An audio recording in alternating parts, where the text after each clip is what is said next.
აჭარის მთავრობისა და აზერბაიჯანის საკონსულოს წარმომადგენლებმა ნახჩევანიდან ჩამოსულ შეზღუდული შესაძლებლობის მქონე ბავშვებს უმასპინძლეს. აჭარის ჟანდაცვისა და განათლების მინისტრებმა მათთან ერთად გემით გაისერნეს.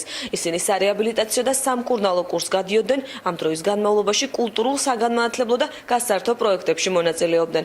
პროქული ასთმისა და სასუნთქი გზების სისტემის დაავადებების მქონე 21-მდე ბათუმელი მოზარდი ნახჩევანში სამედიცინო კურსებს უკვე მესამე წელია გადის. წელს კი გაცვლითი პროგრამა ამოქმედდა. შეზღუდული შესაძლებლობის მქონე 15 აზერბაიჯანელი ბავშვი ბათუმში 22 აგვისტოდან იმყოფება.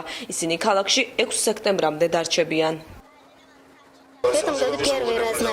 წელს ჩვენი ბავშვები ბათუმში პირველად იყვნენ, ძალიან მოეწონათ აქაურობა, არაჩვეულებრივი ბუნება. აქ სარეაბილიტაციო ცენტრში ვიყავით, მშობლებიც და ბავშვებიც ძალიან კმაყოფილები არიან. თავს როგორც სახლში, ისევ გრძნობთ. ძალიან კარგია, როცა მეგობარი ქვეყნის ბავშვები ხარისხიან მკურნალობას იღებენ. ბათუმში წელს უკვე ნახჩევანში მცხოვრები ბავშვები ისვენებენ და მკურნალობას აქ გადიან. ყველა ეს ბავშვი ფინანსურად შეჭირვებული ოჯახებიდანაა. ამიტომ დიდი მადლობა მინდა გადაუხადო ნახჩევანისა და აჭარის ავტონომიურ რესპუბლიკებს ამ პროექტის არსებობისთვის. იმედია, რომ იგი გაგრძელდება.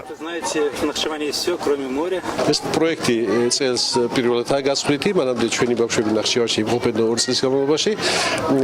წელს გადავწყვიტეთ, რომ ამას ჰქონდა ეს გასვლითი ხასიათი, რომ ჩვენი ბავშვები ისვენებდნენ იქ და იმათი ბავშვები ისვენებდნენ აქ. ძალიან მოეწონათ აქ ყოფნა. ერთი დღე ჩვენ დავუთმეთ ამ ბავშვებს დღეს ზღვაზე გასეირნებას. ვფიქრობ, რომ მომავალი წლისათვის ეს პროექტი გავაგრძელოთ და უფრო მეტ ბავშვს მიეცეს დასვენების საშუალება როგორც ნახჩევანში, ასევე ბათუმში.